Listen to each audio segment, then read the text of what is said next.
Ya, saya ucapkan kembali selamat malam pada Suster dan juga Pak Kris. Malam, Mbak. Senang Selamat sekali malam. berjumpa kembali. Hari ini kita akan masuk ke sesi kelima ya, kelima dari eh, mata kuliah atau modul pengembangan kepemimpinan.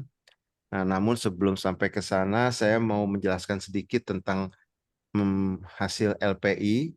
Jadi LPI itu oleh Mbak Bina diserahkan ke masing-masing individu. Jadi di antara suster sama Pak Kris nggak saling tahu gitu ya. Silakan kalau mau didiskusikan tapi. Nah, data mentahnya ada di kami gitu. Jadi itu yang kemudian dilihat. Nah, saya ingin menjelaskan cara membaca hasilnya, kurang lebih seperti itu. Oke, saya buka dulu. Ini ada contoh data data apa ya? Data dummy lah istilahnya ya, Mbak ya. Oh, sebentar. Nah, ini sudah terlihat ya. Ini contoh saja gitu ya. Ada ancaman. Saya menjelaskan ini dulu. Di sini ada yang namanya self. Self itu, kemarin Pak Oji udah sempat menjelaskan belum ya, Suster? Tapi ngomong belum ya. Malam. Oke. Pertama, self ini berarti yang diisi oleh Suster dan Pak Kris nih, masing-masing. Harusnya kan ini paling banyak kan total setiap misalnya memberikan teladan itu kan 10 ya, 10 10 10 ya. Self itu 10 karena kan isinya kalau 1 sampai dengan 10 gitu ya.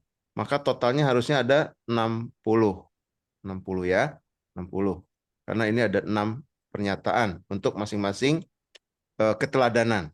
Nah, self itu adalah yang diisi oleh Suster dan Pak Kris, diri sendiri. Observer average itu rata-rata dari yang dirujuk oleh Suster dan Pak Kris. Kemarin ada yang 2 orang, ada yang 1 orang ya kemarin.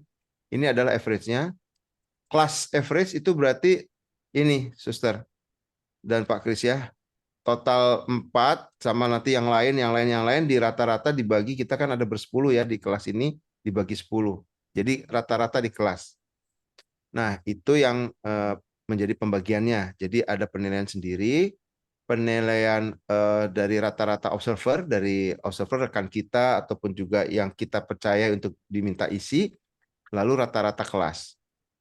Nah, cara bacanya gimana? Jadi yang pertama kita lihat self-nya dulu. Menurut Kosses dan Posner, nah kemarin Pak Oji juga mungkin sempat singgung, Pak Oji kemarin, Pak Oji itu satu dari 3 rekan saya yang mempunyai sertifikasi langsung dari Kosner dan Posner, Suster. Jadi yang langsung waktu itu diberangkatkan ke apa negara asalnya Kosner Posner, kalau nggak salah di waktu itu sertifikasinya diambil di mana ya, di Australia atau gimana. Jadi dia dapat sertifikatnya, beliau dapat sertifikat. Ada tiga orang yang dapat itu. Membacanya adalah pertama di self-nya dulu. Per perilaku ya, ini kan perilaku, memberikan teladan, memastikan itu dianggap sudah di atas, sudah oke gitu ya, sudah oke. Itu adalah kalau di atas 6, di atas 6, di bawah 6 dan seterusnya, 6 dan seterusnya. Kalau 5 4 3 2 1, maka itu adalah eh, perlu improvement. Jadi kalau misalnya kayak ini nih, ini ada 4. 4 berarti dalam hal memberikan teladan, yang namanya ini nama yang mengisi ini, sebut saja namanya Teja misalnya ya, itu dianggap sesuatu yang perlu diimprove. Ini ada 4, ada 5 nih ya, 5, ada 5, 5, 4, 5. Ya, itu yang pertama. Lalu gimana yang sudah di atas dari 6? Misalnya ini 7, 7 ada yang nggak ada nih, 5, 5, 5 ya. 7 ya, 6. Kita bandingkan dengan observer. Observer kan orang yang sangat mengenal kita ya, Suster ya, dan Pak Kris ya, yang sudah tahu kita gimana. Nah, ini yang menarik nih, kadang nih kita lihat nih sebentar. Misalnya ini Mawar, sebut saja Mawar, sebut saya Teja. Memberikan teladan, dia merasa dalam hal memberikan teladan dia di bawah yang baiknya di bawah yang perlu diimprove gitu ya, saya bilang perlu ditingkatkan. 4. Coba bayangkan kata teman-temannya. Jauh ya, bedanya 4 poin.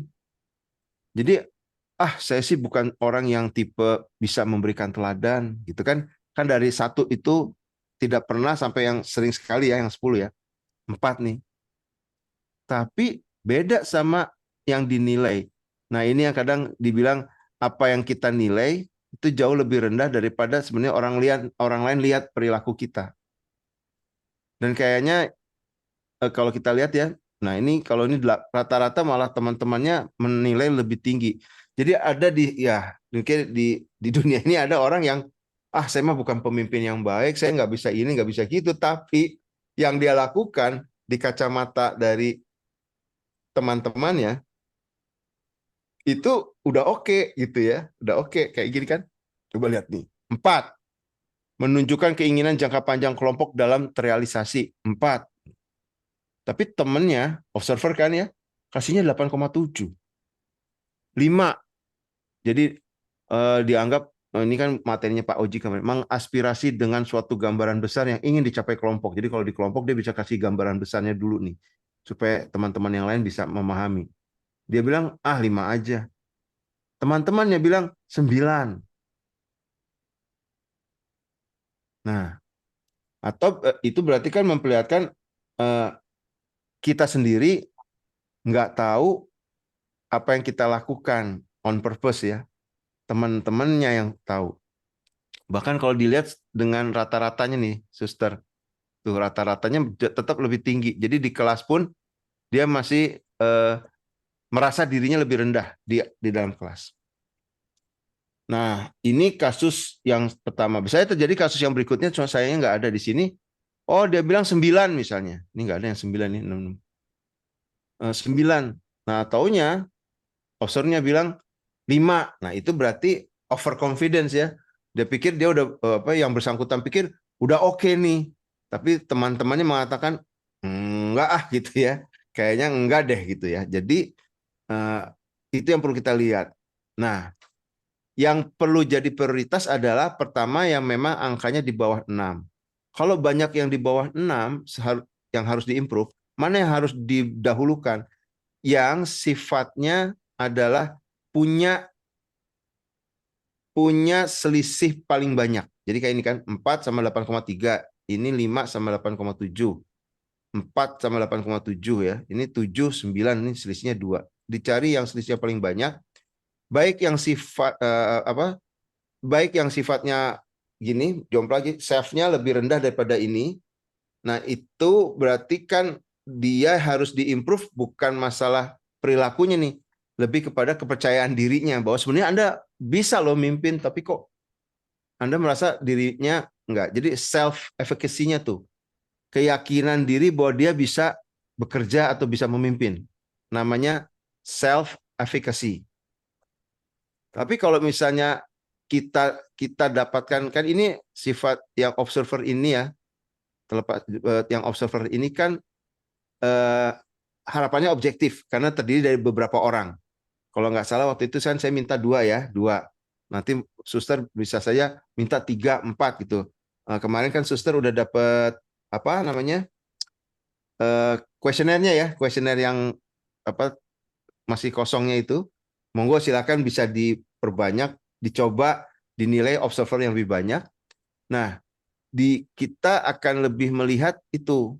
Jadi kalau misalnya angkanya jauh, observernya jauh lebih tinggi daripada self-nya, nah itu ada problem tuh. Berarti kita harus bisa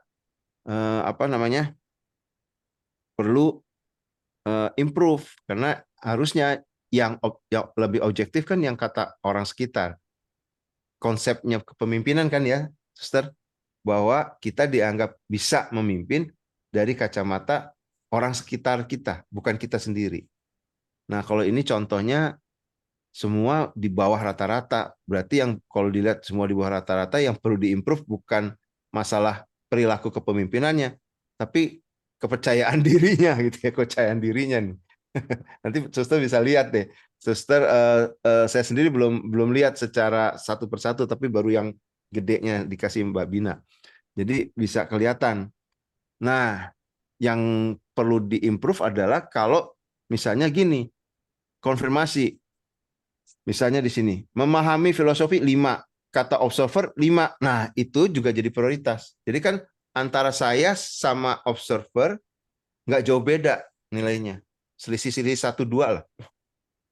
Berarti apa? Itu mesti di-improve. Karena para observer juga mengatakan, iya benar loh. Gitu. Yang bersangkutan memang belum memperlihatkan banyak perilaku ini. Sehingga perlu ditingkatkan. Ini apa? Intensitas perilaku ini sendiri. Begitu. Itu secara spesifik dari mulai memberi teladan. Ini kan komitmen-komitmennya nih, memberi teladan, konsisten dan sebagainya. Secara umum kalau mau dilihat yang mana yang perlu diimprove, model the way, inspire share vision, challenge the process atau enable others to act, berarti yang harus kita lihat adalah yang dari selisih ini nih. Nih antara 37. Kan total kalau misalnya tadi harusnya 6 ke atas, ya 6 ke atas, 6 kali 6 kan 36 kan. Nah, ini nih 32, 33. Nah, ini yang perlu diprioritaskan untuk ditingkatkan. Ini 46, 46 mah aman nih. Nah, ini lihat nih. Mendukung keputusan 10, temannya bilang 7 aja gitu ya. Aduh. Nah, ini 8 aman. Nah, tapi kalau kita lihat secara enable others to act-nya dia udah bagus nih. Kan di atas tadi 36 ya. 36.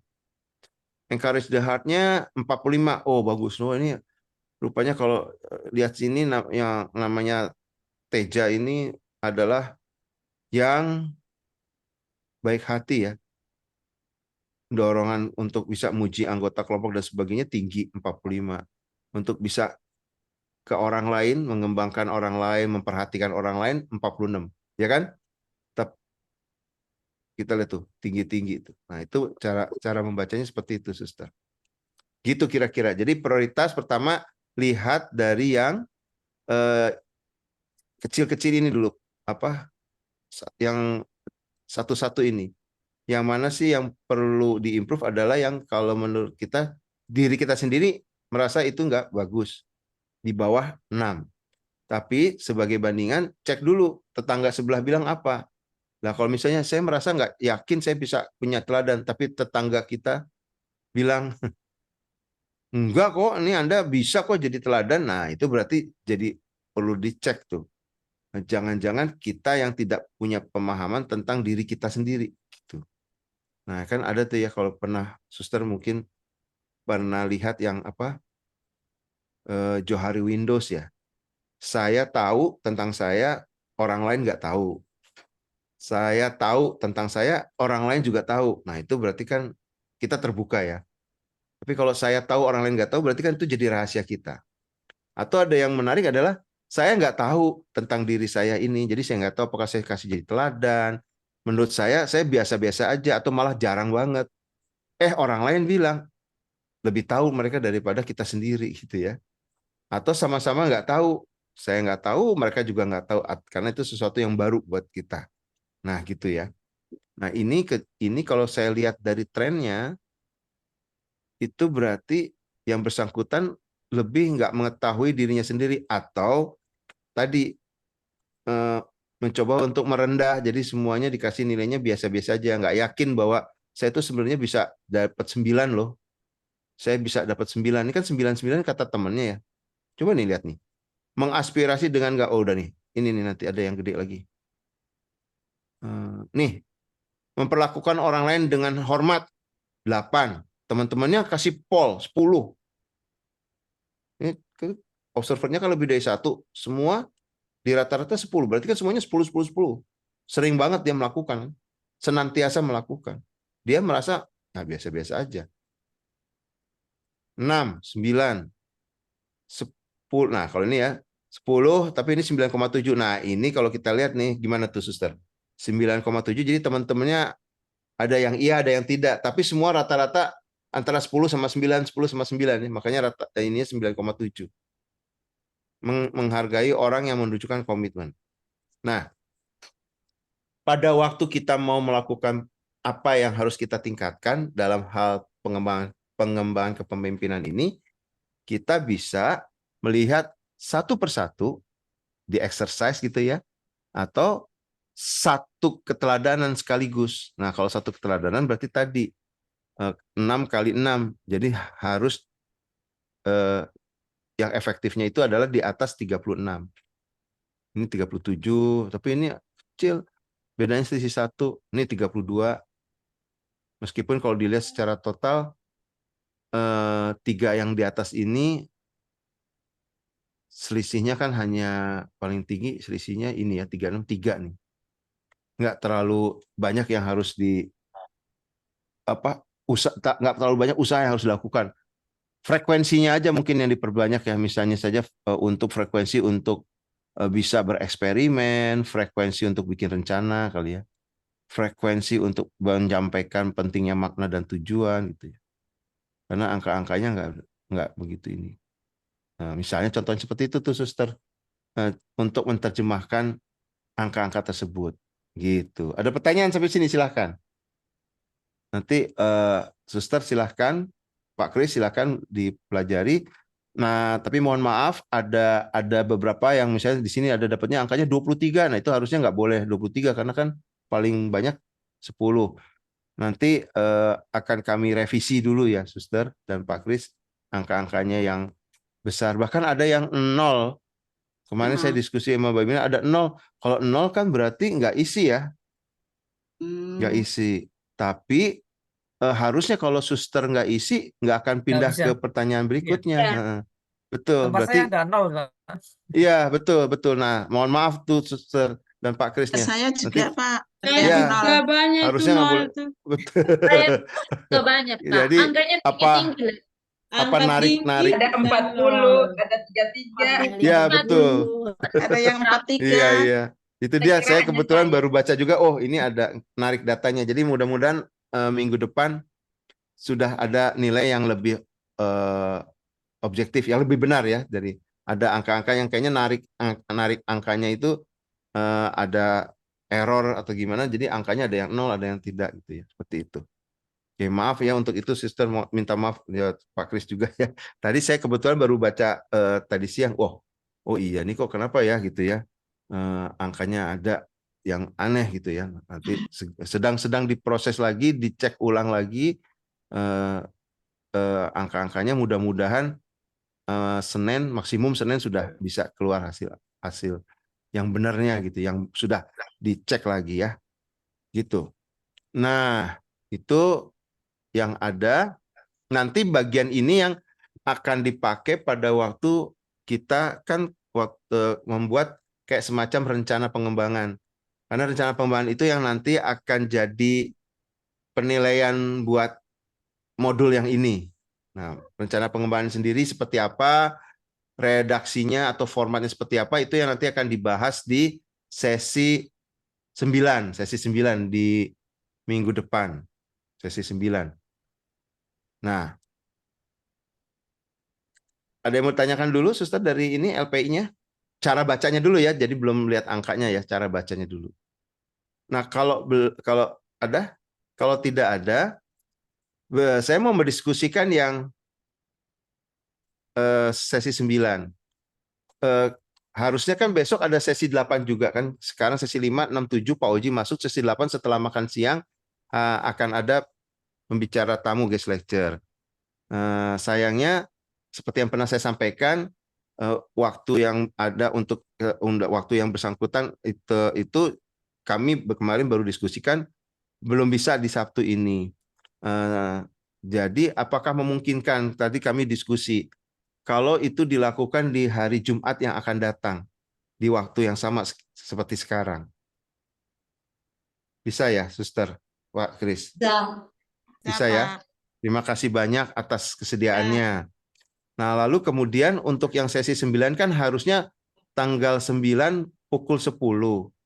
Nah, kebetulan tanggal 9 pukul 10 itu saya sedang ada kegiatan kelas yang terjadwal.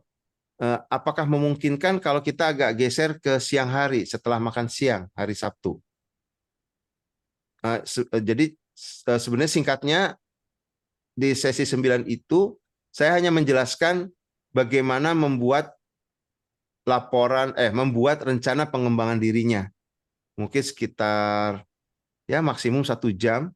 Setelah itu kan selesai, Suster dan Pak Kris susun, misalnya dalam waktu 10 hari ke depan dikumpulkan melalui email misalnya seperti itu. Jadi nggak hari itu selesai, nggak hari itu selesai. Apakah mau di Sabtu tanggal 9 atau juga kita cari waktu saya punya misalnya hari Rabu untuk menjelaskan itu. Jadi Rabu dulu menjelaskan, Jumat nanti pengajar tamunya yang masuk. Rabu malam kalau tidak keberatan misalnya 1 jam kita bicara bagaimana nanti membuat tugas untuk penilaiannya nanti untuk modul ini.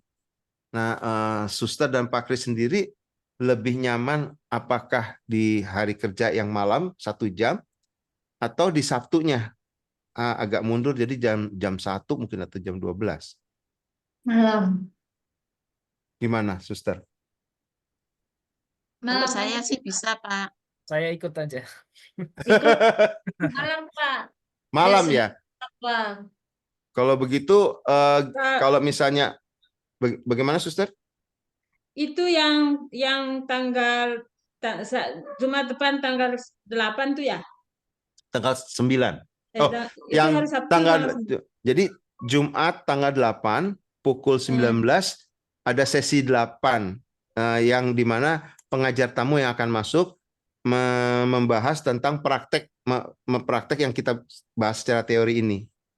Jadi saya mengundang gitu. salah seorang senior gitu ya, salah seorang ya pengalaman banyak jadi konsultan. Sekarang ini beliau terlibat di Yayasan YPAC sebagai salah satu pimpinan di sana. Iya.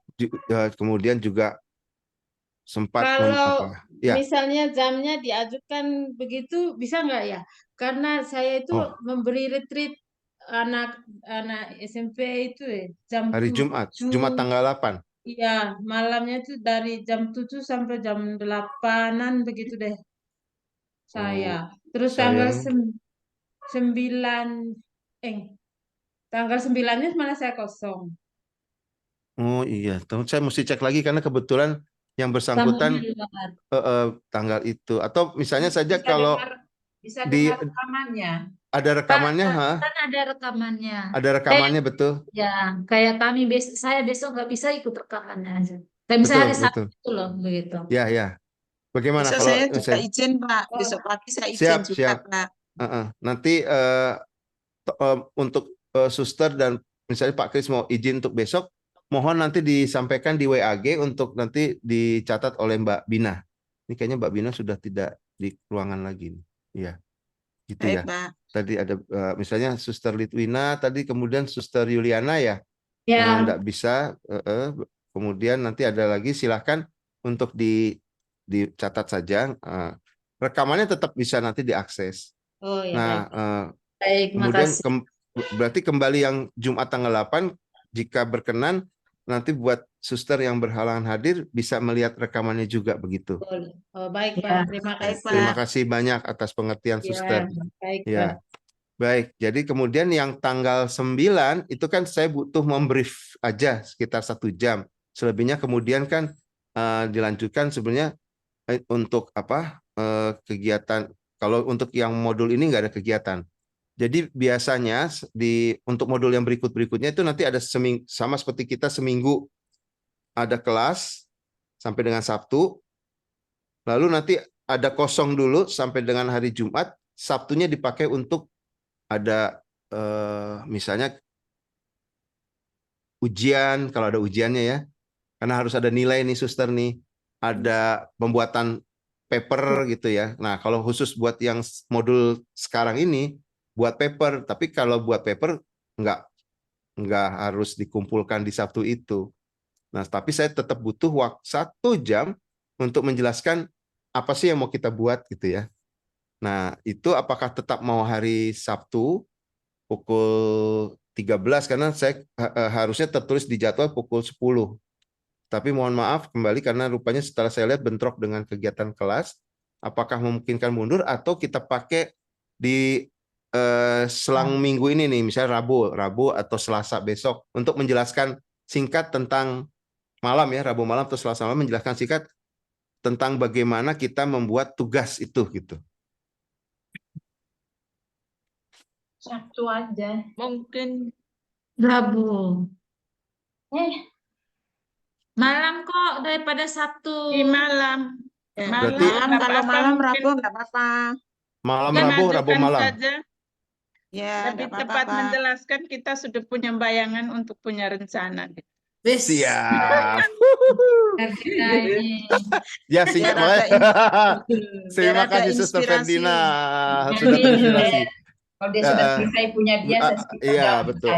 Atau memang kalau memang sudah punya bayangan, berarti nanti saya tinggal memberikan formatnya aja, tidak perlu ada briefing gini. Jadi hari Sabtu itu dianggap memang ada waktu khusus suster membikin tanpa harus ada kelas gitu. Karena memang Sabtu Minggu kedua itu digunakan untuk ada ujian, tugas akhir gitulah kira-kira. Nah, gimana? Bisa aja seperti itu. Jadi kalau memang sudah dapat gambaran kata Suster Ferdina tadi, ya Malam. tinggal nanti saya lebih spesifik dalam memberikan petunjuk pembuatan rencananya. Setelah itu nanti bisa di-share lewat WA, begitu, WA grup kita. Setelah itu hari Sabtu starting Suster bikin misalnya dalam waktu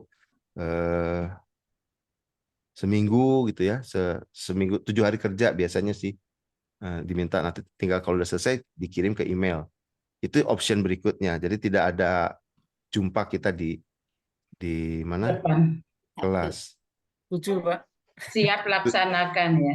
Yang mana? yang pakai ketemu lagi briefing atau yang saya membuat lebih detail itu tunjuknya? Lebih detail, Pak. Lebih detail. Iya, mengurangi zoom ya. Baik ya. Ya, oke. Kalau demikian, berarti saya akan buatkan yang lebih detail untuk disampaikan di hari H-nya, di hari Sabtu tanggal 9 ya. Nanti Mbak Bina akan menyampaikan yang jadi terakhir Zoom kita untuk modul ini itu adalah Jumat tanggal 8 pukul 7 bertemu dengan guest lecture gitu ya, pengajar tamunya. Seperti itu, Suster dan Pak Kris. Baik. Berarti Senin, Selasa, Rabu, Kamis itu kosong ya, Pak ya? Betul, kosong. Kecuali Senin, Selasa, Rabu Rabu. yang dipakai untuk itu. Nah, Rabunya jadi dipakai ketemu atau enggak tadi ya? Kalau untuk pertama ketemu, Pak. Ketemu aja, Rabu malam. Ya. Untuk pertama, Oke. untuk selanjutnya mungkin bisa punya gambaran. Ya, memang cukup satu kali aja karena habis itu kan pembuatan tugasnya mandiri, Suster. Iya. Jadi oke, nanti akan saya jelaskan. Jadi sekarang Rabu tanggal 6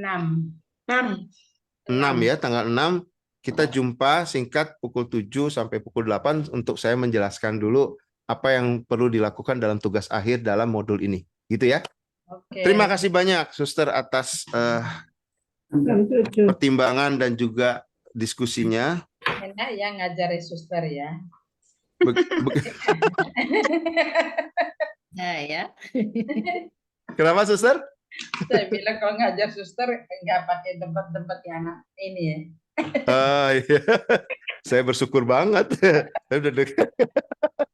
Enak ya gitu ya.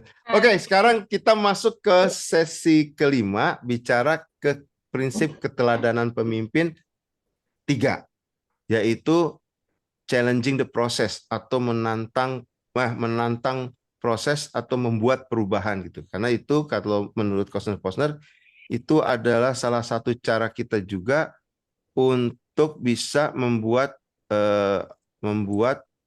yang namanya unit kerja kita itu menjadi unit yang mempunyai improvement atau perbaikan berkesinambungan gitu ya, continuous improvement gitu.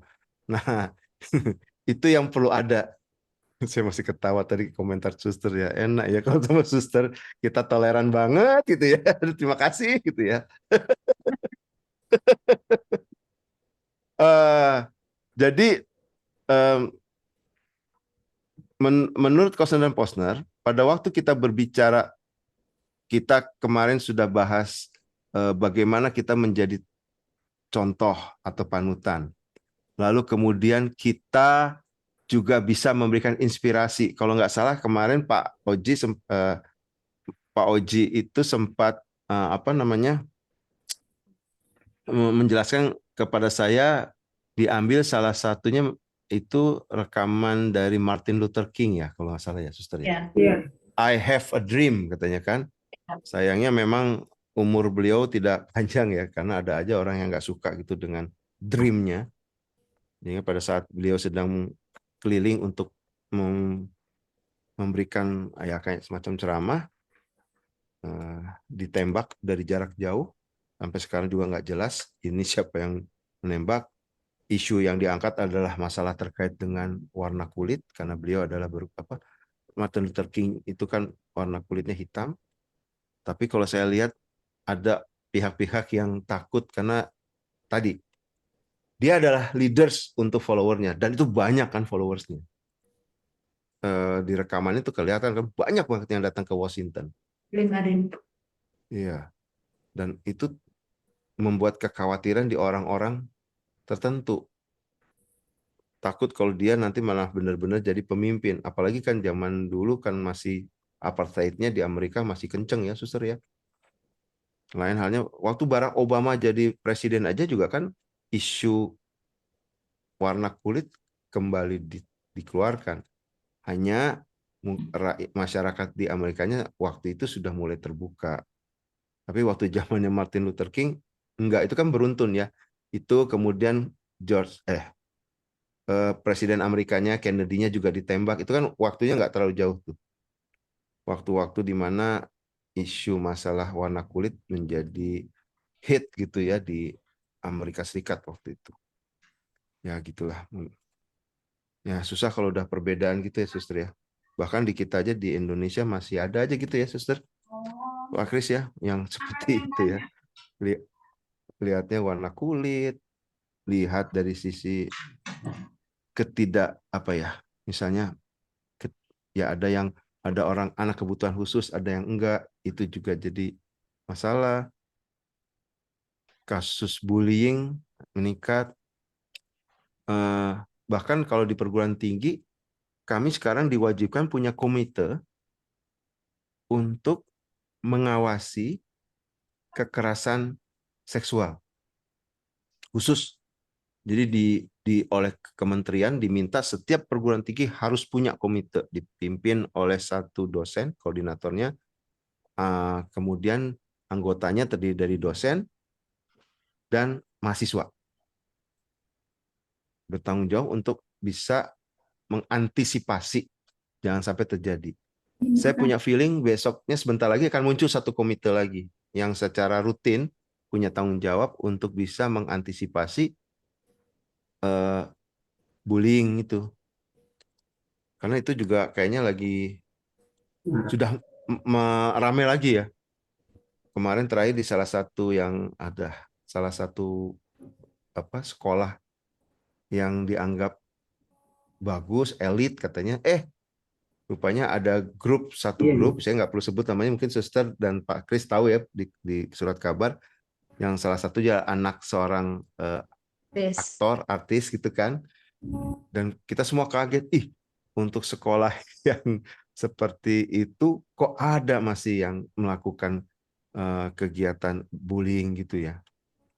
Sebentar lagi kementerian kali bisa keluarin tuh. Semua sekolah punya komite lagi. Jadi nanti sekolah banyak komite. Komite sama orang tua, komite sama anti kekerasan seksual, komite bullying gitu ya. Banyak banget ya. Tapi ya itulah, susah. Mengajak keluar dari zona itu membuat orang bahwa bullying itu nggak bagus saja sampai sekarang juga sesuatu yang susah. Itu kan termasuk challenge the process ya, Suster. Gitu tuh. Nah, I have a dream gitu kan. Sayangnya beliau tidak bisa melihat dreamnya itu mulai terrealisasi sekarang tuh. Oke. Nah, kenapa dia juga dianggap sebagai pemimpin? Karena berani men-challenge kondisi yang terjadi. Nah, kalau mau saya sambung dari yang kemarin. Kenapa Pak Jonan waktu itu juga dianggap sebagai pimpinan yang baik, bisa memimpin? Karena dia berada di garis terdepan untuk mengajak KAI-nya keluar dari zona nyaman.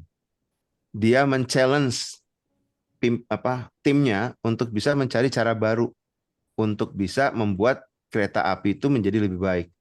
Membuat misalnya saja kondisi di Amerika Serikat menjadi lebih baik. Tidak membedakan warna kulit misalnya. Nah, itu yang dilakukan udah proses selanjutnya menurut Kostas dan Posner. Seorang pemimpin di bagian ketiga setelah ada modeling the way, turun inspire share vision adalah membuat perubahan. Membuat perubahan tentunya dari yang belum ada jadi ada, dari yang tadinya nggak bagus jadi bagus, yang tadinya bagus menjadi lebih bagus kan gitu ya. Nah, itu adalah tugas katanya seorang pemimpin. Dikatakan oleh Posner mencari cara-cara yang lebih inovatif untuk bisa meningkatkan kinerja organisasi dan berani untuk menerima apapun kegagalan yang ada sebagai kesempatan untuk belajar. Wow. Jadi kegagalannya itu menjadi bahan pembelajaran. Ini menjadi sesuatu yang enak dibaca, susah diterima gitu ya. Apalagi yang ini nih, menerima kegagalan. Menjadi peluang untuk belajar. Kalau ini mungkin masih lebih mudah nih.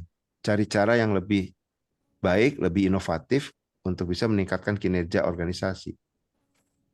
Nah, itu yang menurut Kostas Posner harus diterjemahkan dalam 3 aktivitas dan 2 komitmen nanti. 1, mengajak anggota tim untuk keluar dari zona nyaman. Zona yang selama ini memang sudah biasa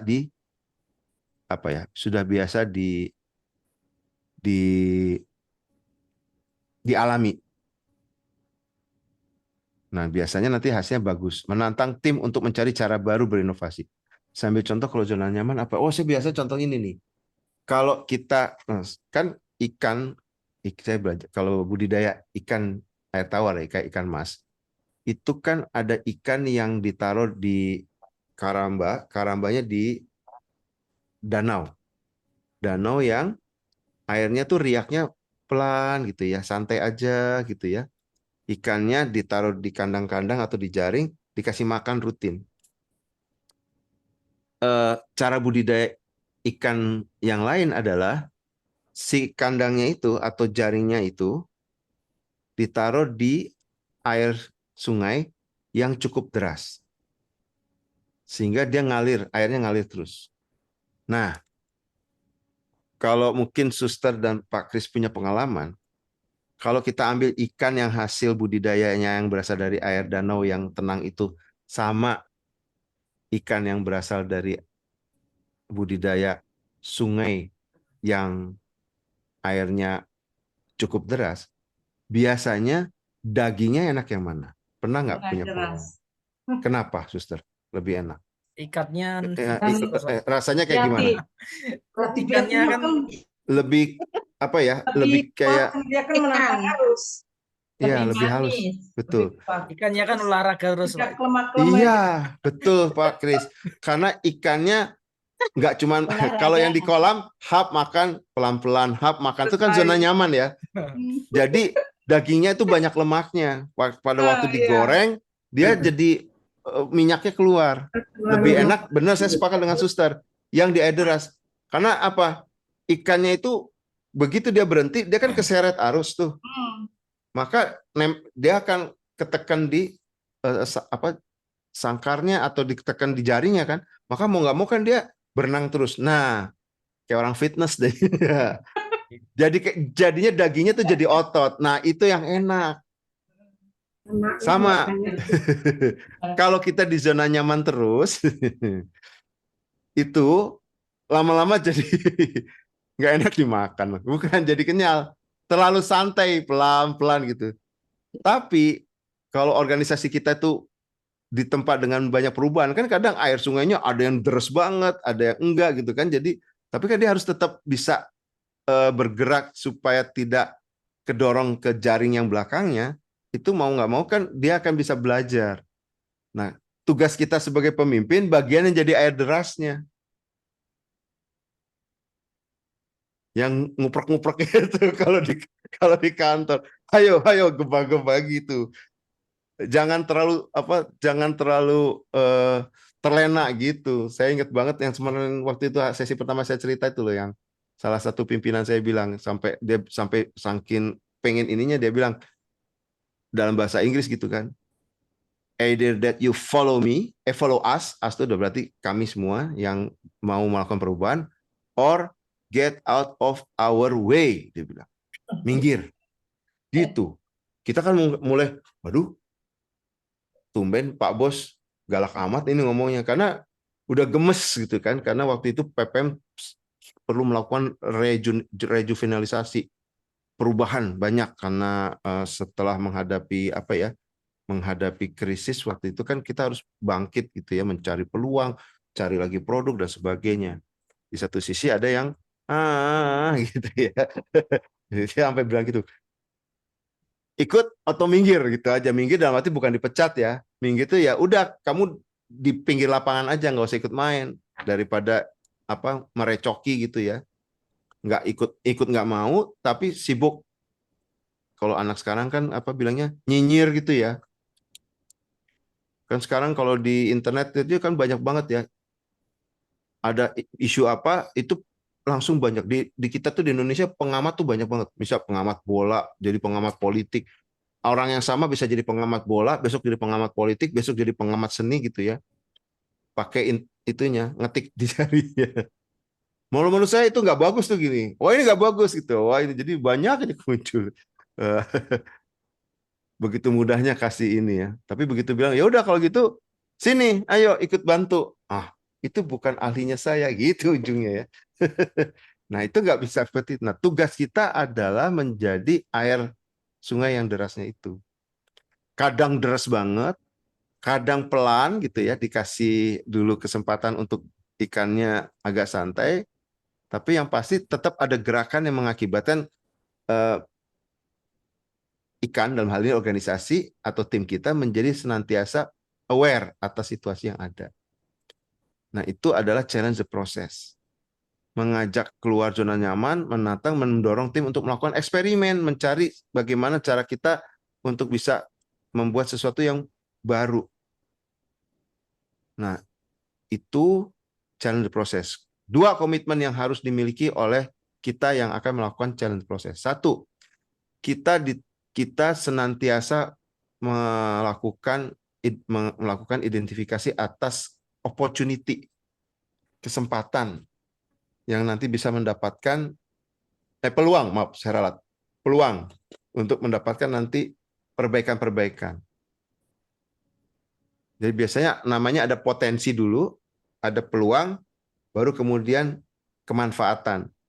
Nggak akan ada sesuatu yang jadi kemanfaatan atau inovatif gitu ya, inovasi kalau nggak dapat peluangnya. Peluang itu dari potensi. Di kita potensi banyak, di sekeliling kita ada. Tapi yang jeli untuk menjadikan itu peluang nggak banyak. Menjadikan itu peluang. Misalnya ya, kalau contoh, kalau di Gojek, kalau Suster dan Pak Kris, kan Gojek itu kan sebenarnya lihat dari peluang. Yang pertama kali punya usulan Gojek kan lihat ya, kalau saya naik ojek itu repot dulu.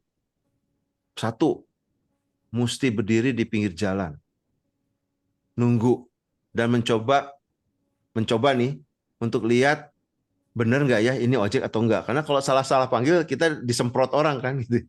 Ada motor lewat kita tut gitu kan. Kenapa Pak? Saya mau pergerakan sana. Enak aja, saya bukan ojek gitu kan, salah gitu kan.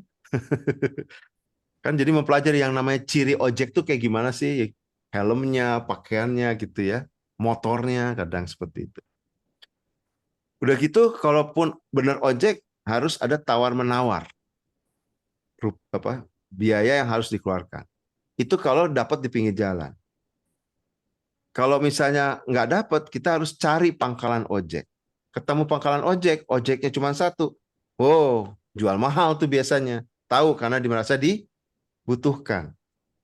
Nah, pada waktu melihat hal tersebut, founding fathernya Gojek itu melihat, ya salah satunya ya Pak itu juga kan, ini kalau terjadi ini ada potensi. Potensinya apa? Banyak orang yang membutuhkan, terutama di Jakarta waktu itu, ojek. Karena apa? Jakartanya macet. Jarak tempuhnya mungkin deket-deket aja. Taksi mahal. Itu ada potensi nih. Pengendara motor yang beludak di Jakarta menjadi gitu kan ojek. Nah, terus dia melihat peluangnya apa sih? Oh, rupanya gini. Yang tadi tuh mesti nyari di pinggir jalan, pergi ke ojek pangkalan, harga juga berubah-ubah, mesti tawar-menawar dulu. Itu yang jadikan peluang. Kenapa nggak yang kita bikin orangnya tetap nunggu di rumah, ojeknya datang, standar kualitas motornya juga terjamin, harganya tidak berubah. Bahkan sebelum ojeknya datang, kita udah tahu rupiah yang harus dikeluarkan. Itu peluang. Peluang itu yang kemudian direalisasikan menjadi sesuatu inovatif sampai sekarang yang disebut sebagai Gojek. Nah, jadi itu yang melihat. Kemarin ada salah satu mahasiswa saya juga melihat gini. Wah, ada potensi nih di satu sisi ada beberapa orang tua mungkin tapi jadi nanti mungkin ini ya biasa jadi saya nggak tahu jadi penyerta dalam sekolah atau beda sendiri. Jadi dia punya homeschooling. Gini, dia melihat ada orang tua yang merasa khawatir gitu ya kalau misalnya anaknya diberikan langsung ke sekolah. Sehingga kemudian dia melihat ada potensi, ada peluang di situ tuh membangun homeschooling. Nah, homeschoolingnya itu kemudian didekatkan pada kegiatan yang berkaitan dengan alam, gitu ya. Jadi modelnya bermain di alam dan sebagainya. Jadi model-model kayak kalau untuk levelnya bukan level PAUD kali ya, di atasnya lagi ya TK, bukan homeschooling. Jadi SD. Jadi itu termasuk pembelajarannya dan sebagainya sesuai dengan kurikulum kan sekarang ada ya homeschooling. Nah, itu yang dia lakukan. Dia lihat ada peluang di situ. Nah, jadi itu contoh kedua. Jadi sebenarnya peluang itu ada. Yang penting kita berani nggak kita semua berani nggak untuk men-challenge apa yang sudah berjalan sekarang kan gitu ya. Itu cari peluang dan berani bereksperimen, mengambil risiko gitu katanya secara konsisten. Karena kalau ada peluang nggak punya ada peluang tapi tidak bisa bereksperimen dengan baik juga masalah nih. Nah, itu tugas kita. Tugas kita sebagai pemimpin adalah memberikan dorongan tadi ya kepada tim kita untuk bisa senantiasa cari peluang. Ada ide-ide yang muncul. Nah, ide-ide itulah yang kemudian nanti kita olah, dieksperimenkan, dicoba. Tentunya dengan tahapan-tahapan yang terukur juga ya risikonya. Dilihat ada nggak sih yang bisa jadi jadi sesuatu yang bisa menambah kinerja dari organisasi kita. Nah, kira-kira gambarannya seperti itu tuh, Suster dan Pak Kris ya. Jadi tugas pemimpin mengambil inisiatif, mengubah tantangan, mendorong inovasi, juga mengajak untuk rekan-rekannya berani mengambil resiko lah, kira-kira seperti itu. Jadi Kostner dan Foster mengatakan seperti itu tuh, Suster dan Pak Kris. Itu adalah bagian yang ketiga dari 5 keteladanan pemimpin menurut Kostner dan Posner. Oke, silakan ada yang mau tanya dulu mungkin?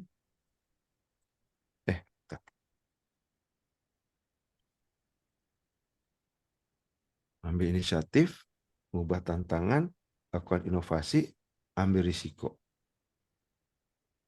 Ya tentunya berkaitan dengan kegiatan kita ya, kegiatan kita. Ada silakan kalau ada yang mau tanya atau mau lanjut atau lanjut ya. Baik. Ini perilaku yang ada, perilakunya sama seperti yang ada di lembar kuesioner yang pernah diajukan, mencari peluang dan sebagainya, dan itu sudah diisi oleh Suster dan Pak Kris, jadi kelihatan nanti sudah bisa terlihat juga nanti mana sih yang rasanya perlu diimprove gitu ya. Coba kalau misalnya saya ambil contoh yang tadi ya, contoh dari yang ini, sebut saja Teja gitu. Nih, challenge the process. Oh ya, nih menguji keahlian. Jadi menantang orang lain untuk mencoba cara baru berinovasi. Mencari cara inovatif untuk meningkatkan tindakan lakukan. Bertanya apa yang dapat kita pelajari. Membuat rencana dan bereksperimen. Nah, ini kan semua adalah challenge the process nih. Ini kebetulan angkanya cuman yang di atas 6, 1 nih ya.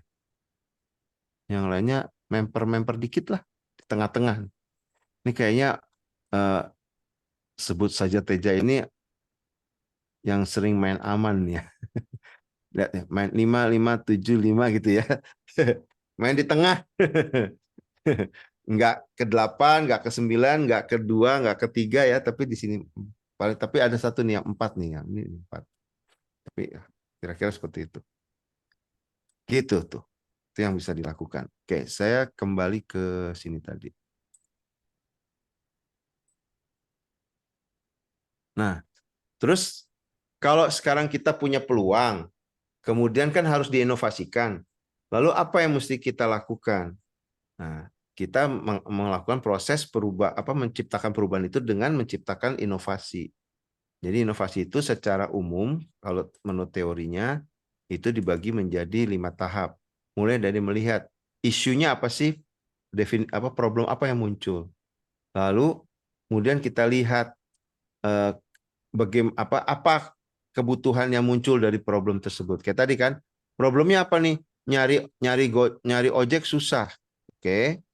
Terus apa sih yang dibutuhkan sama para penumpang? Oh, saya butuh tadi ya yang harganya nggak berubah-ubah, motornya bersih, aman dalam perjalanan dan sebagainya. Lalu itu yang digodok menjadi ide.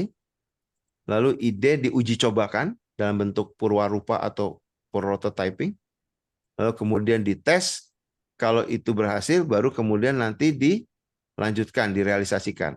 Nanti di satu titik, lihat lagi, challenge lagi proses yang sudah jalan. Oh, sekarang kita lihat, apa yang bisa diimprove dari kegiatan mengojek kita. Apalagi nih yang lagi saat ini dibutuhkan. Ide apa yang bisa muncul. Coba kita eksperimenkan. Kita uji. Nanti pada satu titik, kalau udah diuji dan berjalan dengan baik, nanya lagi, ada apa lagi yang bisa dilakukan? Jadi terus aja berjalan perbaikannya gitu ya, nggak ada batasnya. Karena apa? Kan perubahan di luar juga terjadi terus ya, perubahan teknologi, perubahan dari perubahan dari misalnya saja lingkungan, perubahan dari gaya hidup gitu ya, itu bermacam-macam seperti itu. Nah, itu yang bisa dilakukan tuh, menciptakan inovasi. Nah, sebentar, saya mau kasih lihat satu video. Saya stop dulu sini ya, Suster ya. Nah, saya buka dulu sebentar video tentang bagaimana seseorang mencoba men-challenge dirinya sendiri untuk bisa merealisasikan peluangnya. Sebentar.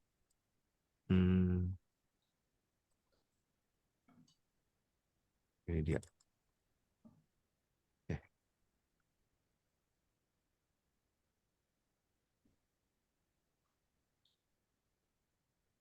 Nah, ini ada yang pernah coba Raja Cendol nggak ya? Raja Cendol. Iya, Raja Cendol. Dia punya 600 outlet waktu itu. Nah, ini saya contohkan bagaimana seseorang yang melihat ada peluang di situ. Saya share dulu. Nah, ini videonya Raja Cendol, disingkat Randol. Kita saksikan bersama-sama ya. Suaranya terdengarkah, Suster? Jelas, Pak. Dengar, Pak. Nah, Mungkin dulu berawal karena apa ya, kegelisahan saya terhadap pangsa pasar di Mulai dari Indonesia yang problem mungkin pada saat itu terintimidasi kegelisahan. oleh berbagai produk luar. banyak Jadi orang saya minum. sering datang ke tempat anak muda berkumpul, nongkrong gitu. Sangat jarang pelaku usaha yang menjual produk tradisional gitu. Jadi dari situ kepikiran, kira-kira usaha apa ya? Saya observasi usaha yang asli Indonesia banget tuh apa. Terus mencuatlah cendol. Ternyata cendol mewakili Indonesia masuk ke dalam daftar 50 minuman terlezat di dunia. Lalu dari situ saya berpikir lagi, gimana caranya supaya si cendol ini bisa lebih dilirik oleh market modern di era milenial saat ini. Akhirnya saya berpikir untuk memodifikasi. Kita mengganti santan dengan susu, lebih modern, lebih sehat, dan saya punya visi misi tersendiri juga tentunya. Indonesia itu adalah negara dengan tingkat konsumsi susu bahkan paling rendah di ASEAN. Hanya 12 liter per kapita per tahun, jauh dari negeri tetangga Singapura, Malaysia yang udah puluhan liter per kapita per tahun. Jadi dari situ saya berpikir saya ingin berkontribusi untuk menyehatkan masyarakat Indonesia.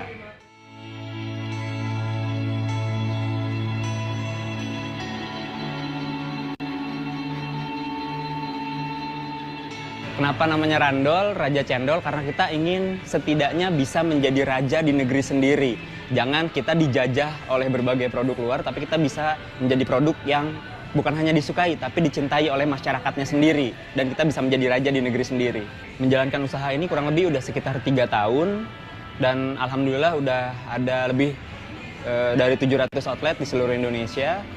Awalnya ya kita berbagai macam strategi kita lakukan, gimana caranya kita membuat market tuh penasaran. Makanya penamaan menu kita tuh unik-unik. USP kita lumayan kuat, unique selling point kita lumayan kuat. Penamaan menu kita nih nyeleneh, kayak contohnya kejendol, keju and cendol. Ada sundol bolong, tiramisu pakai cendol boleh dong. Ada digondol satpol, di mana green tea dan cendol bersatu itu nampol. Jadi dari situ tuh timbul word of mouth, dari mulut ke mulut. Strategi pemasaran yang sangat efektif gitu. Dan hal itu efektif sampai sekarang kita udah kita membentuk konsumen tuh menjadi sebuah community dengan sebutan Randolisius untuk membangun engagement, kurang lebih seperti itu. Sebelum saya usaha ini banyak banget yang saya lakukan. Saya berasal dari keluarga yang jatuh bangkrut, terus saya berjuang untuk bisa bertahan hidup gitu, seperti itu kurang lebih.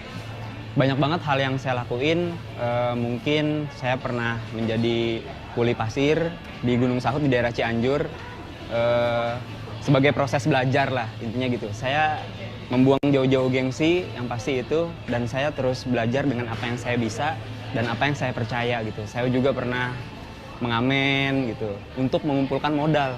Jadi waktu itu saya butuh membangun Randol tuh kurang lebih hampir 5 juta. Saya bangun RAB-nya butuh 5 juta, sedangkan di rekening cuma ada uang 500.000. Jadi dari situ saya berjuang ngumpulin duit supaya bisa jadi satu outlet dengan cara menyicil gitu. Jadi saya punya uang hasil ngamen, saya DP-in buat bikin gerobak. Terus saya punya uang lagi, saya nyupirin teman saya dapat uang, saya pakai untuk bikin tenda. Jadi satu outlet itu dengan cara menyicil. Setelah menyicil, alhamdulillah satu hari kita opening, besoknya balik modal. Saya pengen usaha itu tujuannya hanya 2. Yang pertama, saya pengen keluarga saya nggak khawatir besok makan apa. Yang kedua, kalau sakit biaya berobatnya gimana. Karena dulu kita sering berada di situasi tersebut gitu. Jadi tujuan saya, purpose saya usaha itu selalu untuk keluarga. Jadi saya jalaninnya nothing tulus, dan mungkin Tuhan ngasih saya lebih dari apa yang saya harapkan. Cara saya memasarkan Randol ini tentunya the power of social media. Jadi kita benar-benar concern gimana caranya membangun sebuah crowd, membangun sebuah audiens di sosial media. Kalau untuk membuat si cendolnya sebenarnya gampang ya. Yang lumayan rumit itu pembuatan dari bahan baku awal, karena butuh waktu berjam-jam. Harus diaduk-aduk si cendolnya, kalau misalkan aduknya nggak merata bisa gosong, jadi bisa nggak jadi cendolnya. Nah setelah cendolnya jadi, dia kan harus dimasukin cetakan, masuk cetakan kita pakai daun suji, daun pandan. Setelah bahan baku selesai, langsung kita distribusikan ke beberapa outlet. Setelah di outlet, mereka udah tinggal pakai takaran aja. Dari cendol, terus susu, gula merah, Terus udah gitu pakai berbagai topping pilihan yang bisa dipilih. Mungkin sekarang kita udah sekitar 20 varian rasa. Udah lebih dari 700 outlet di seluruh Indonesia. 700. Baru buka di Merauke kemarin, di Sabang juga udah ada. Kalau untuk harga bervariasi, tapi range-nya itu sekitar dari 9.000 sampai 15.000 ke atas. Kita per hari bisa mendistribusikan 10.000 cup minimal per harinya ke seluruh outlet di seluruh Indonesia. Harapannya masyarakat bisa tetap cinta sama produk asli Indonesia, dan saya justru pengen nantinya akan lahir randol-randol berikutnya. Dalam arti ada lagi pelaku usaha muda baru di Indonesia yang juga mengangkat derajat kuliner tradisional asli Indonesia. Karena gini, kita sekarang adalah hasil dari apa yang kita lakukan kemarin. Lalu kita nanti itu akumulasi dari apa yang kita lakukan kemarin dan hari ini. Jadi jangan pernah berhenti dengan apa yang kita yakini, jangan pernah berhenti berjuang. Kalau sekarang kita melakukan hal benar, hal baik, di depan kita pasti akan mendapatkan yang terbaik.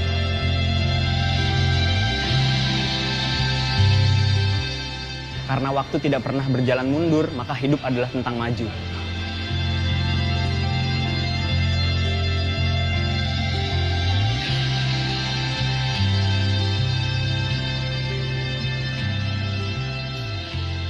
Ya. Oke. Nah, kita kembali ke sini dulu. Masuk ke. Nah, itu tadi contoh. Ya, saya mencoba contoh yang di pendidikan nggak ketemu, tapi saya coba contoh di sini.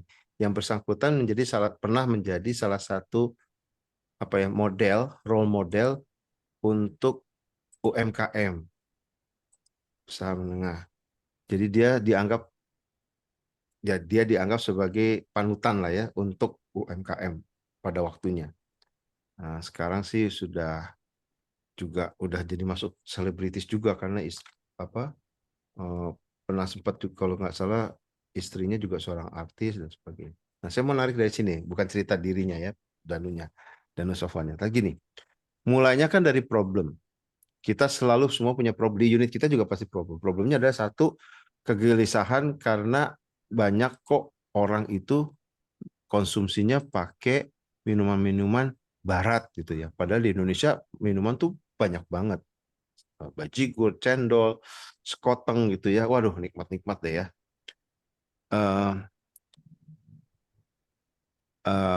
Jamu gitu kan. Itu pertama. Yang kedua, problem dirinya sendiri karena dia tidak mau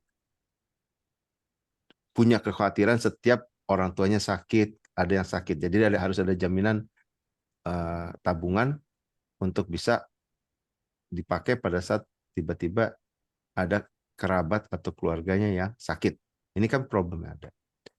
Lalu dia lihat yang dibutuhkan di luar apa sih?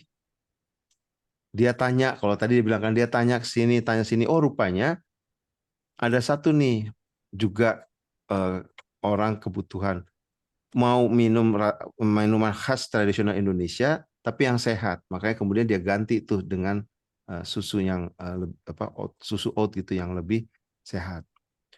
Itu diidekan. Muncullah kemudian judulnya Raja Cendol, komposisi cendolnya, pakai kemudian nama-nama unik dalam produknya, dicoba di satu outlet, dibuat contohnya di satu outlet, dicoba. Sekarang waktu video itu dibuat sudah ada 700 outlet. Nanti kan bisa saja itu nggak berhenti karena pada suatu titik mikir lagi apalagi ya yang bisa diimprove gitu ya. Nah di dalam prosesnya kan akan selalu seperti itu. Saya dulu pernah lihat juga ada kayak semacam rumah sakit. Rumah sakit kan juga apalagi yang bisa ditingkatkan ya dari sisi yang bisa membuat pasien itu nyaman.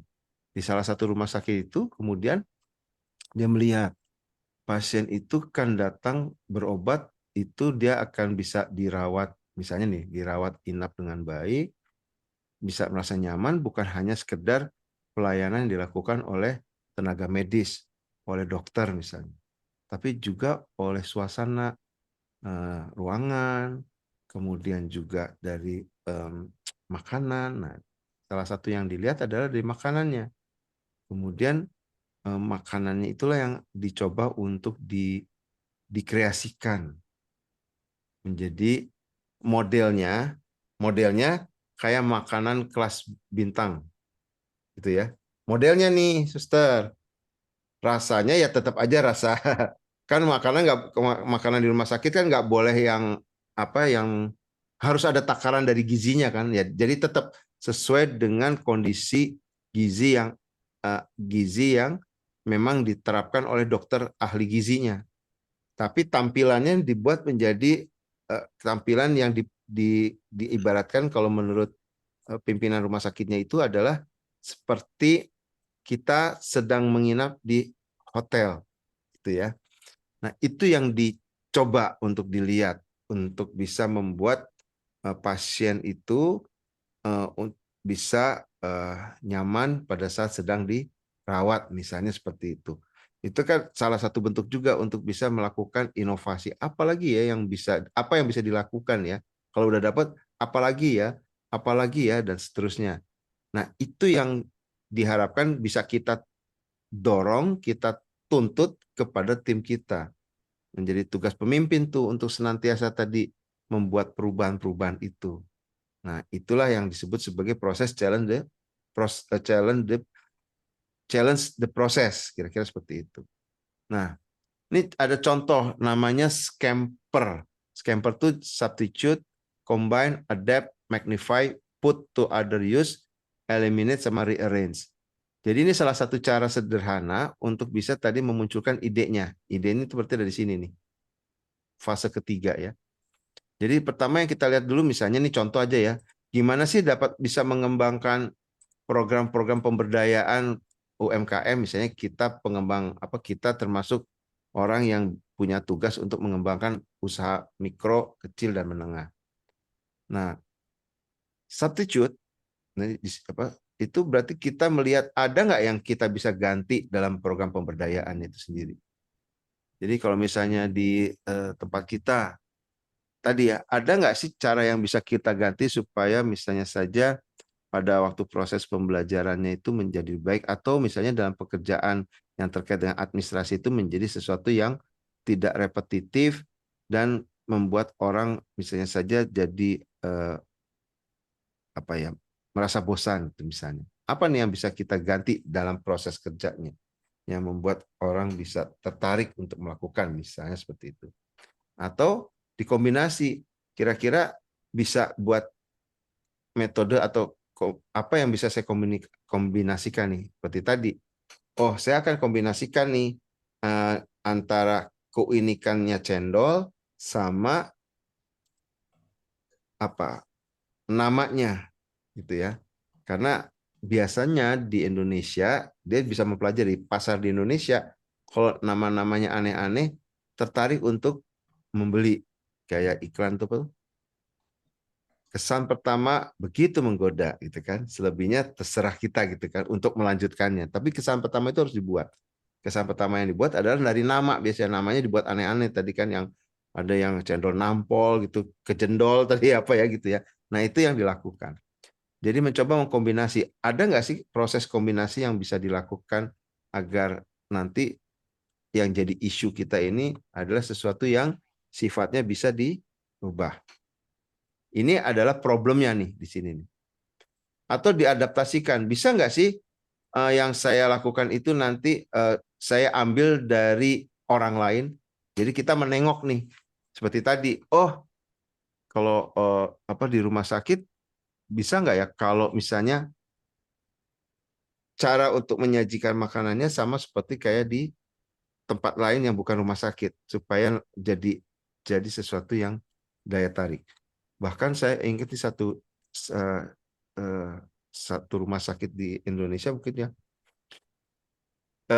gini, itu menarik juga. Jadi kan dia lihat nih, begitu ada pasien masuk gitu ya, lalu kemudian kan ini masih seputar makanan juga, makanan yang sudah ditakar oleh takaran dan ahli gizinya, udah diberikan. Nah kan kemudian para pasien itu sembuh dan kembali Ada yang rawat jalan, ada yang sudah sembuh. Nah, cuman kan isu atau problem untuk mendapatkan makanan sehatnya tetap ada tuh. Jadi kalau misalnya saya dirawat di rumah sakit, saya keluar dari rumah sakit, dan saya harus tetap menjaga makanan yang harus saya makan, terus saya mesti cari di mana gitu kan. Itu berarti mendapatkan peluang. Apa yang terjadi sekarang? Rumah sakit tersebut kemudian mengembangkan sayapnya, membuat catering yang kemudian awalnya ditujukan kepada para mantan ya, pasien yang sudah tidak dirawat lagi, mantan pasien. Jadi ditawarkan, kalau udah keluar, apakah nanti mau lanjut?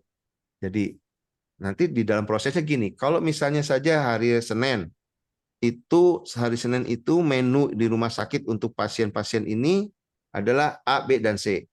Maka menu A dan B dan C itu juga dikirim ke rumah-rumah yang tadi menjadi pelanggan, yang sudah menjadi langganan. Jadi tidak ada lagi aktivitas baru. Kita nggak menawarkan aktivitas baru nih, ceritanya gitu kata mereka. Saya sempat ngobrol. Enggak, kita nggak tahuin. Pokoknya kalau hari ini kombinasinya ini sudah dihitung kalorinya, ya nanti yang dikirim ke rumah-rumah di cateringnya yaitu juga. Makanya pasarnya adalah katanya pasarnya itu ya itu yang pernah dirawat karena sudah familiar dengan makanannya gitu. Nah, terus kemudian tahap berikutnya begitu dilihat bagus dilanjutkan masuk. Sekarang kita pakai bahwa kita melayani orang-orang yang mau hidup sehat dengan makanan bergizi. Itu yang kemudian dibuat.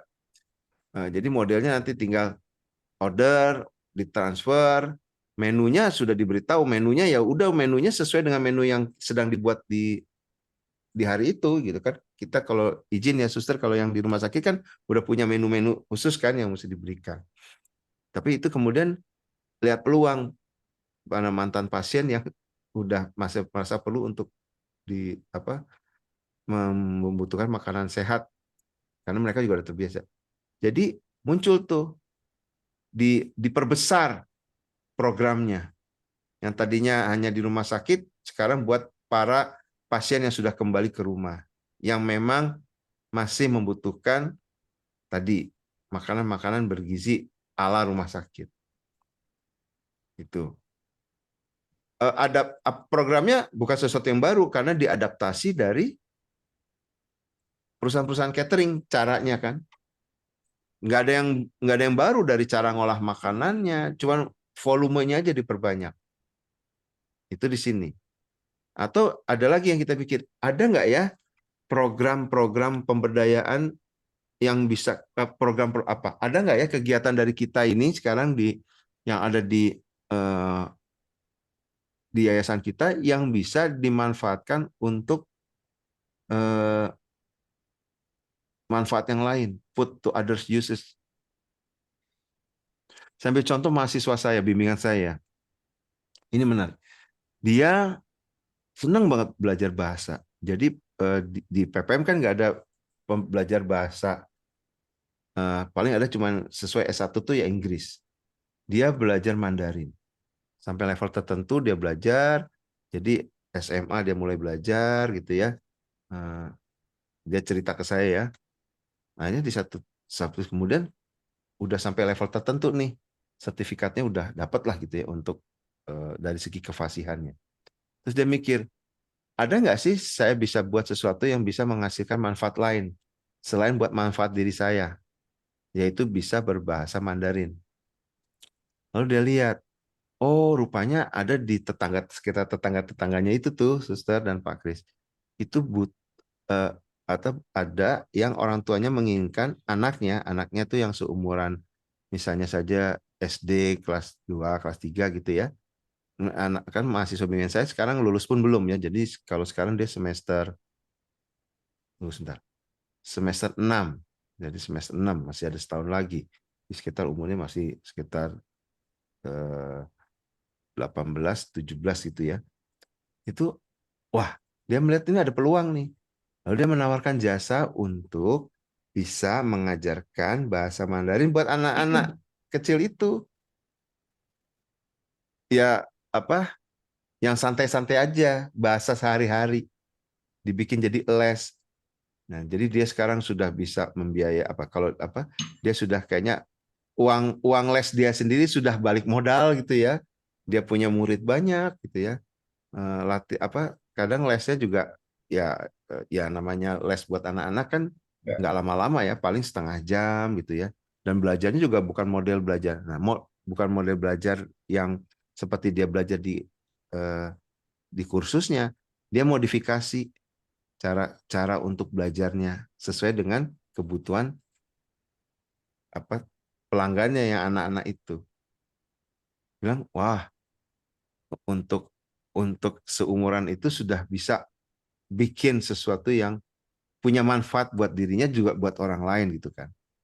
Nah, itu menjadi sesuatu yang dijelaskan sebagai bagaimana kita dapat bisa bikin program yang bisa menghasilkan manfaat yang lain. Dari yang sekarang kita punya, ada nggak yang bisa kita tarik mendapatkan kemanfaatan buat yang lain. Yang lain itu bisa orang lain, bisa aktivitas lain dan sebagainya. Atau ada nggak sih di bagian dari, ini masalah efisiensi berarti, inovasi, kalau kita bilang inovasi itu berarti inovasi yang terkait dengan efisiensi. Ada nggak sih dari sekian banyak proses kerja kita, sekian banyak hasil kerja kita, itu kita coba sederhanakan, kita coba hilangkan, karena memang sesuatu yang dirasakan tidak perlu ada gitu ya. Jadi kita lebih hemat, lebih efisien dan sebagainya. Itu juga salah satu cara untuk bisa membuat perubahan. Kalau yang lain kan perubahan ada yang nambah, kalau ini malah dikurangi. Misalnya kalau kita lihat sekarang di kursi kan dulu yang namanya kursi itu ya ada senderan punggung, ada yang senderan tangan. Kalau sekarang kan tergantung kebutuhan ya. Ada yang namanya kemudian jadi kursi bangku aja, nggak ada senderannya, nggak ada senderan tangan gitu kan. Nah itu kan dilihat karena kebutuhannya cuma buat duduk aja kok. Bahkan kemudian di kombinasi kursinya bisa dipakai di satu waktu, kalau nggak dipakai bisa dilipat untuk bisa digotong ditenteng kemana-mana misalnya. Nah ini di sini nih.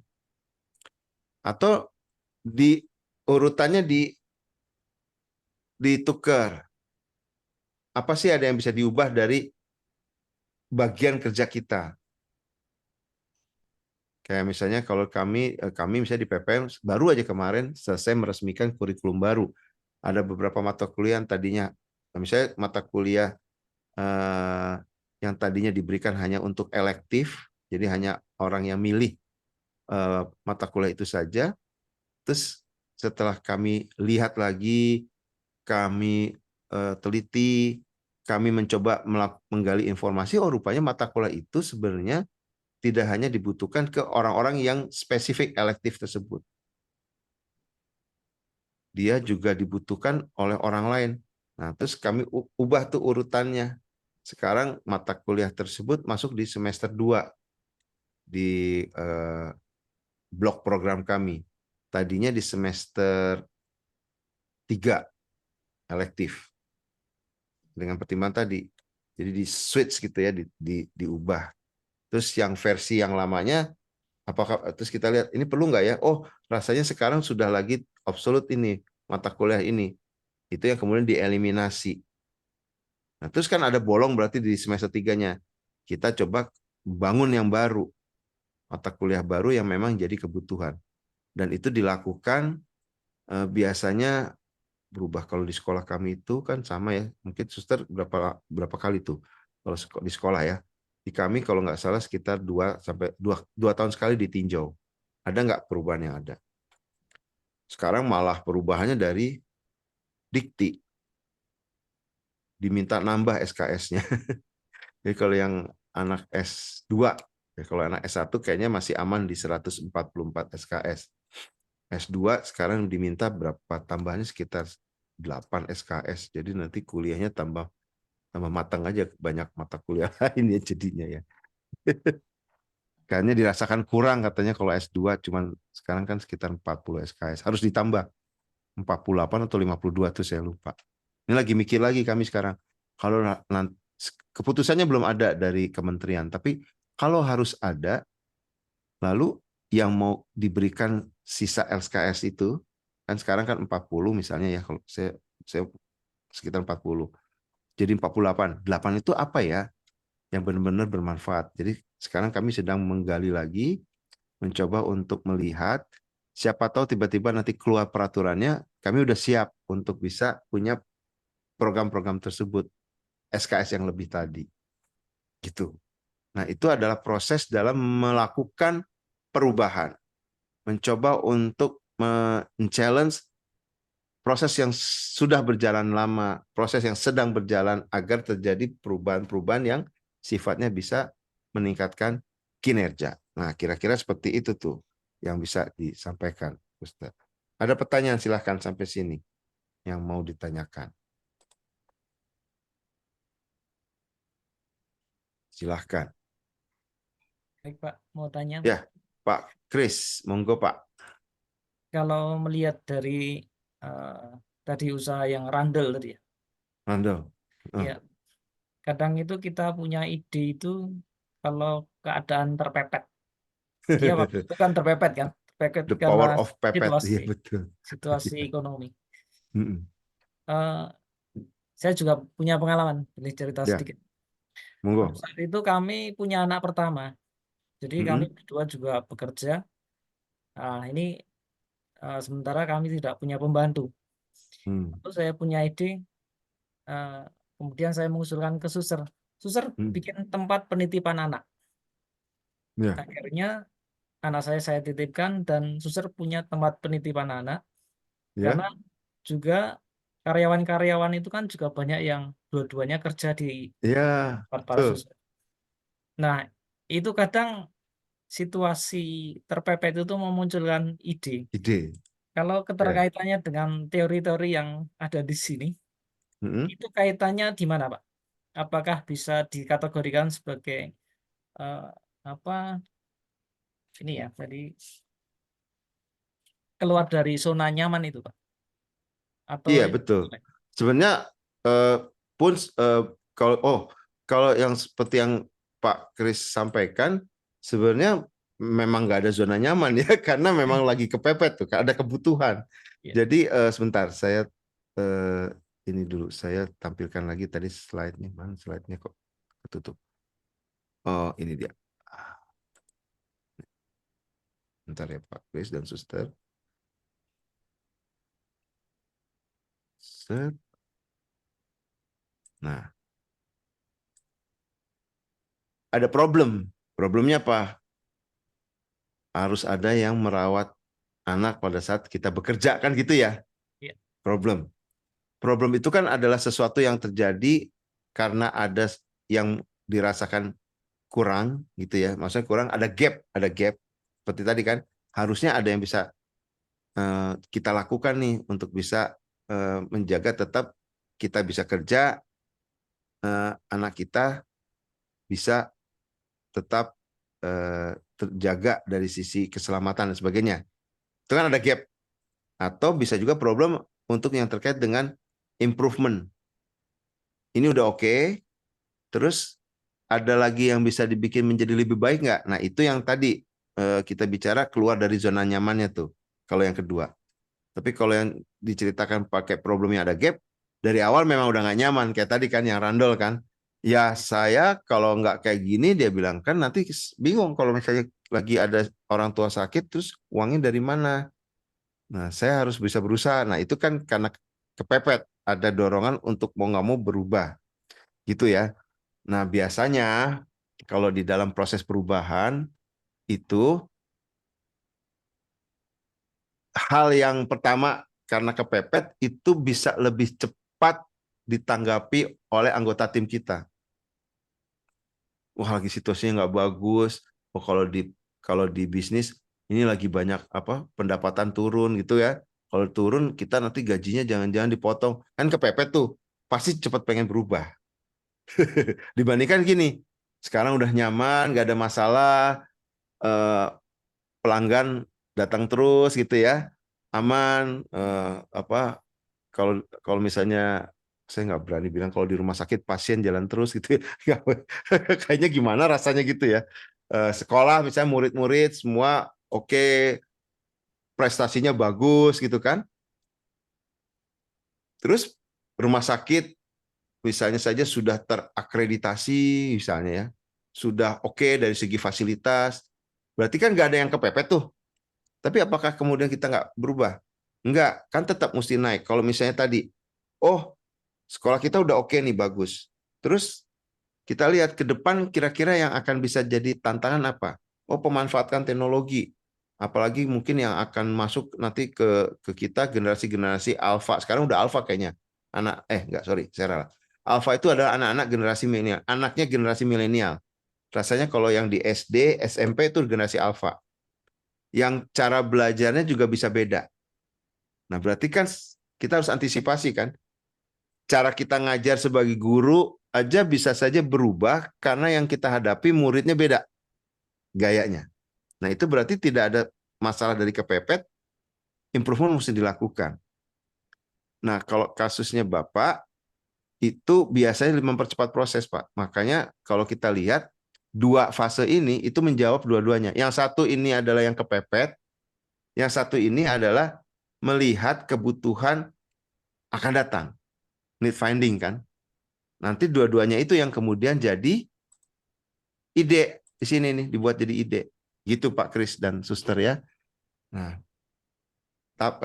tambahan dari saya, yang kepepet kalau itu dirasakan bersama, biasanya pemimpinnya nggak perlu sampai gebah-gebah, sampai dorong-dorong gitu. Langsung otomatis jalan sendiri. Kenapa? Karena kitanya udah nggak nyaman.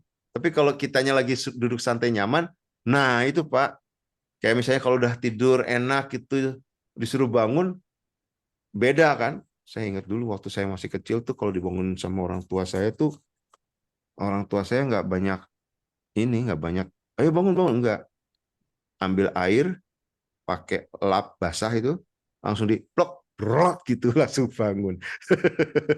Kaget gitu kan, bangun, dah. Nggak pakai basa-basi lagi. Nah, membuat jadi nggak nyaman kan. Yang tadinya nyaman nggak jadi nyaman gitu. Karena kalau setiap pagi mesti dibangunin waktu kecil itu kayak gini, ya udah. Nah, sekarang kemudian dibalik, jadi saya bangun pagi duluan sebelum dikasih lap basah tadi gitu kan. Nah, itu yang diharapkan. Di sini nih, lihat kebutuhannya. Ada yang mengatakan kalau itu di zona nyaman, buat ada yang disebut sebagai sense of crisis, dibikin menjadi nggak nyaman dulu.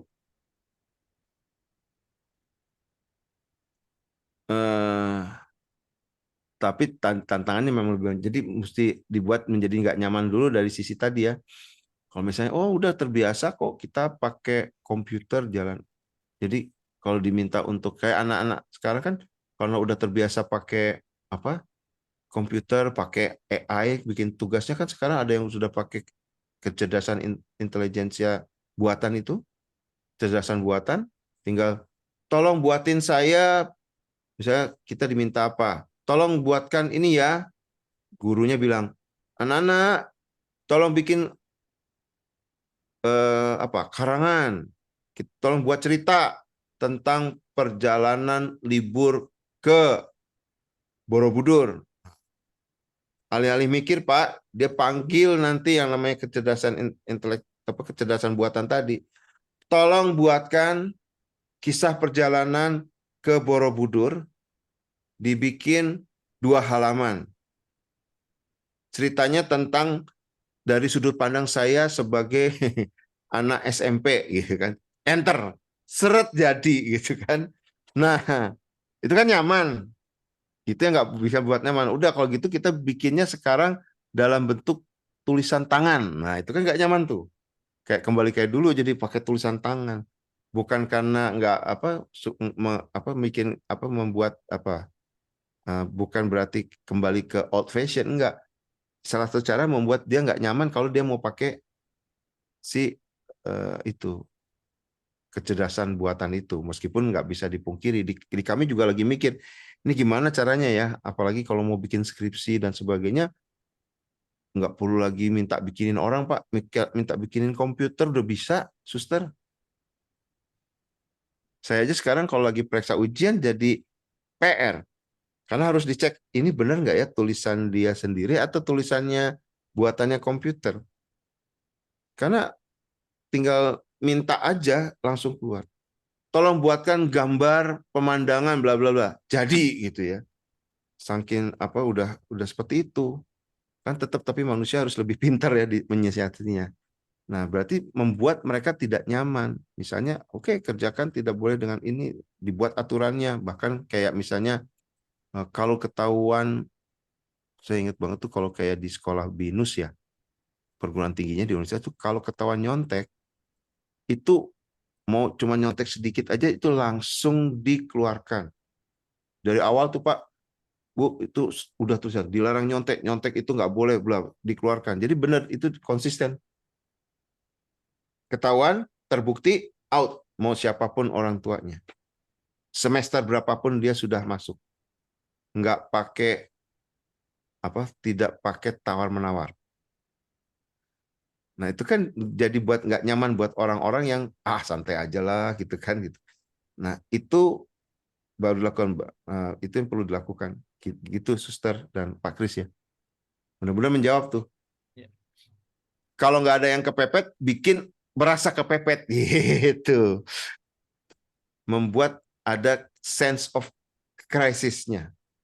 Sesuatu yang merasa, aduh iya ya, nggak bisa kita duduk tenang terus nih. Kita perlu lakuin sesuatu nih. Gitu. Caranya macam-macam untuk bisa ngasihin ide kan. Ajak aja misalnya studi, kalau di kami misalnya, ini suruh lihat di studi banding gitu ya, melihat kondisi kampus yang lain yang kita pikir kan kadang kita merasa kita pikir tempat kita udah yang paling bagus, taunya enggak, nun jauh di sana ada loh yang lebih bagus gitu kan. Sehingga bisa kelihatan bahwa rupanya masih ada banyak perubahan yang harus dilakukan. Biasanya seperti itu tuh. Dibangun sense of crisis-nya. Jadi kebutuhan untuk bisa berubah. Gitu tuh Suster dan Bapak Ibu. Suster dan Pak Kris. Oke, mudah-mudahan menjawab. Ada pertanyaan lain silahkan. Ya, kadang-kadang kalau nggak ada begitu, nggak jalan. Iya, betul. Jadi pemimpinnya yang mesti, nah itu dia kembali ke pemimpin tadi. Kitanya yang nggak boleh capek. Betul ya, Suster kan? Suster Bertin nggak boleh capek karena Berinovasi terus ya. iya betul. Inovasi itu tidak harus selalu yang mewah, megah, belum ada sama sekali, enggak. Sesuatu yang sederhana juga bisa, yang penting punya dampak terhadap kemanfaatan dari organisasi kita. Daripada mikirnya panjang, mewah, mesti punya investasi banyak gitu ya, hasilnya nggak ada gitu ya. Mendingan sesuatu yang ya sederhana aja, kayak ada cerita tapi saya nggak tahu apakah cerita itu adalah cerita ini jadi cerita yang mungkin Suster juga udah pernah dengar, Pak Kris sudah pernah dengar. Ada yang mengatakan itu cerita aja, dalam arti cuman untuk sekedar membuat orang itu pikir bahwa inovasi itu nggak harus selalu rumit, tapi ada yang mengatakan itu ada benarnya. Jadi tapi saya pikir sesuatu yang menarik. Jadi pernah dengar nggak yang cerita tentang bagaimana usaha untuk bisa bikin orang astronot itu bisa menulis catatan pada saat dia ada di ruang angkasa. Pernah dengar nggak ceritanya? Belum ya? Jadi NASA di Amerika tuh pikir, kalau kita menerbangkan orang ke luar angkasa, gimana ya caranya? Karena di luar angkasa kan gravitasinya nggak ada. Kalau kita mau bikin catatan, nulis, itu kan pakai pulpen. Nah, kalau di luar angkasa kan begitu keluar, cairannya kan ngambang gitu ya, keluar. Karena dia nggak ada yang narik ke sana. Mereka melakukan riset, katanya bertahun-tahun. Coba, gagal, sampai satu titik tiba-tiba mereka kaget karena di Rusia, itu orang udah bisa bikin. Bingung kan, ini teknologi apa yang dipakai? Kok bisa dia? Kita udah coba, terus gagal tuh, tintanya selalu aja pecah, selalu ngambang. Akhirnya terbuktinya apa? Yang di Rusia mengganti bolpennya dengan pensil. Kan pensil nggak cairan kan? Dia nempel tuh. Gantung di leher. Iya. Kadang pada waktu kita mau men-challenge proses membuat perubahan, itu kita tuh udah kemana-mana, suster. Terlalu jauh ya, Pak. Terlalu jauh. Yang simple aja, yang penting adalah tadi, kebutuhannya nih apa nih? Kebutuhan dari organisasi kita tuh apa? Itu aja udah. Nah, kalau kejauhan juga udah ngusilin duit banyak, nggak dapet, tetangga sebelah cuma bilang, pakai pensil aja kan, pensil di luar angkasa nempel terus gitu ya, karena nggak ada cairannya. Ya iya ya, nggak kepikir sama dia. Kan itu terjadi juga. Katanya bilang, kalau kata orang Amerika, bohong itu gitu. Kalau orang Rusianya bilang, enggak, itu cerita benar. Dan kita nggak ada yang tahu ya. Tapi saya melihat dari lesson learn-nya aja. Membuat perubahan tidak harus selalu yang canggih-canggih. Sederhana juga bisa, tapi dampaknya, ya, impact-nya itu bagus buat organisasi. Ya kadang peluang tuh munculnya, saya jadi ingat nih, ini ada cerita baru saya tadi mention di teman-teman di S1. Di kami kan setiap Senin harus pakai dasi. Kenapa pakai dasi? Mencoba untuk membiasakan mahasiswa itu berbusana berbeda-beda. Senin pakai dasi, Kamis pakai batik, Jumat dia bisa kasual. Yang penting nggak boleh kaos tanpa kerah. Pakai celana jeans boleh. Kenapa? Kan karena nanti kalau mereka kerja di kantor ada yang pakai dasi, udah terbiasa. Pakai batik, udah terbiasa. Pakai baju yang santai, udah biasa gitu. Nah ini kejadiannya, ini udah lama sih kejadiannya. Banyak kadang mahasiswa yang lupa bawa dasi kan. Jadi kalau nggak boleh bawa dasi, biasanya kalau ketemu sama dosen yang galak, disuruh keluar, cari dasi dulu, baru masuk kelas. Terutama dosen-dosen senior yang mantan-mantan dosen saya juga. Ada salah satu mahasiswa dulu, melihat itu jadi peluang. Dia nyewain dasi. Lalu, kamu nggak bawa dasi? Enggak. Ini dia pakai. Ya. Tapi bayar dong gitu. Jadi duit. Dia kan berarti bisa menciptakan peluang. Lihat peluang gitu kan. Ini nih. Ada needs-nya apa? Orang butuh dasi. Problemnya apa? Kalau nggak pakai dasi, bakal dikeluarin nih. Nggak boleh ikut kuliah. Aha, idenya muncul. Sewain aja dasinya. Dasinya dari mana? Diambil punya bapaknya di rumah. Kan mahasiswanya nggak peduli corak dasinya itu corak bapak-bapak atau enggak. Yang penting bisa masuk kelas. Mau gambarnya dasinya batik kayak enggak. Yang penting ceklek dapat gitu ya. Kan paling dipakai dalam waktu misalnya saja 2 mata kuliah lah. 1,5 jam. Udah selesai kan? Nggak masuk catatan itu. Gitu. Lah, saya bilang, hebat juga nih anak. Kayak tadi, kayak yang bahasa Mandarin. Suster dan Pak. Gitu. Loh, udah terima kasih. Jadi itu bisa ada. Itu bisa dilakukan. Gitu ya. Nah, itulah prinsip yang keren. Tugas kita membuat para anggota tim kita bisa membuat perubahan. Bagian yang dorong-dorong itu tadi. Ayo, apalagi punya ide kayak tadi. Ayo mahasiswa, apalagi yang bisa ide. Bisnis apa yang bisa kita buat.